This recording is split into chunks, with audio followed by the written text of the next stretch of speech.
നമുക്ക് ഇനി കലൂരിലേക്ക് വരാം. കലൂരിലേത് ഒരു ഗിന്നസ് ബുക്ക് റെക്കോർഡിന് വേണ്ടിയിട്ടുള്ള മഹാനൃത്തമായിരുന്നുവെന്നും മഹാഭരതനാട്യമായിരുന്നുവെന്നുള്ളതും ഒരു അന്ധവിശ്വാസമാണോ? യഥാർത്ഥത്തിൽ എന്താണ് അവിടെ സംഭവിച്ചത്? കൊള്ളം നൃത്തമാണ്. കലൂരിലെ നൃത്ത പരിപാടിയിൽ കടുത്ത നടപടികളിലേക്ക് പോലീസ്. സംഘാടകർക്കെതിരെ ജാമ്യമില്ലാ വകുപ്പുകളാണ് ചുമത്തിയിരിക്കുന്നത്. കേസിൽ മൃദംഗ വിഷൻ ഓസ്കർ ഇവന്റ്സ് ഉടമകൾ കീഴടങ്ങണമെന്ന് ഹൈക്കോടതി നിർദ്ദേശം നൽകിയിട്ടുണ്ട്. എം നികേഷ് കുമാർ, PS ജനീഷ് എന്നിവർ വ്യാഴാഴ്ച 2:30 അന്വേഷണ ഉദ്യോഗസ്ഥന് മുന്നിൽ കീഴടങ്ങണമെന്നാണ് ഹൈക്കോടതി അവധിക്കാല സിംഗിൾ ബെഞ്ചിന്റെ നിർദ്ദേശം. വേദിയിലെ സുരക്ഷാ വീഴ്ച സ്ഥിരീകരിച്ചാണ് സംയുക്ത പരിശോധനാ റിപ്പോർട്ട്. അപകടത്തിൽ ദിവ്യ ഉണ്ണിയുടെ മൊഴിയെടുക്കും.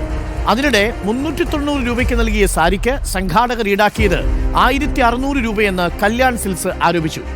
അതേസമയം ഉമാ തോമസിന്റെ ആരോഗ്യനിലയിൽ പുരോഗതിയുണ്ട്.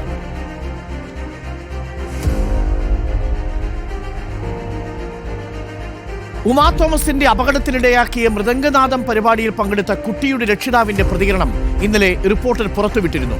നമുക്ക് അതൊന്ന് കാണിച്ച് വരാം. അതിനുശേഷം ഈ മഹാഭരതനാട്യം എന്ന ഈ പരിപാടിയുടെ ഒരു കള്ളക്കണക്ക് റിപ്പോർട്ടർ ഇപ്പോൾ പ്രേക്ഷകർക്ക് മുന്നിൽ ഹാജരാക്കാം. ഗിന്നസ് റെക്കോർഡ് ലക്ഷ്യമിട്ടുകൊണ്ട് കേരളം നടത്തുന്ന ഒരു പരിപാടി എന്ന നിലയിൽ ആ ഒരു വികാരം ഉൾക്കൊണ്ടുകൊണ്ടാണ് നമ്മുടെ മക്കളെ അതിലേക്ക് വിടുന്നത്. ആദ്യഘട്ടത്തിൽ 2000 രൂപ വാങ്ങിക്കുകയും പിന്നീട് 1600 രൂപയോ 1500 രൂപയോ പിന്നീട് ഇവർ വാങ്ങിക്കുകയും ചെയ്തു. ശരിക്കും 3500 രൂപ ഒരു കുട്ടിയോട് ഇവർ വാങ്ങിക്കുമ്പോൾ 12000 കുട്ടികളിൽ നിന്നും സംഘാടകരിലേക്ക് എത്തിച്ചേരുന്ന തുക എത്ര വലുതാണെന്ന് ചിന്തിക്കണം. രണ്ടാമത് സ്പോൺസർഷിപ്പായി കിട്ടിയതാണ് ഇവർക്ക് സാരി. ഈ കല്യാൺ സിൽക്സ് ആണ് ഇവർക്ക് ഒരു നീല സാരി സ്പോൺസർഷിപ്പായിട്ട് കൊടുത്തത്.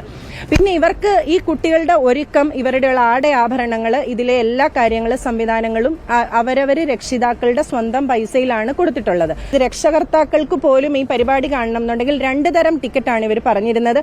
ഇത്രയും തുക വാങ്ങിയിട്ടും യാതൊരു സുരക്ഷാ നടപടികളും ഇല്ലാതെ ഈ പരിപാടി നടത്തുമ്പോൾ അമ്മ എന്ന നിലയിൽ ഇത് TV യിൽ കാണുമ്പോൾ എനിക്കുണ്ടായിരുന്ന ആശങ്കകൾ ചെറുതായിരുന്നില്ല.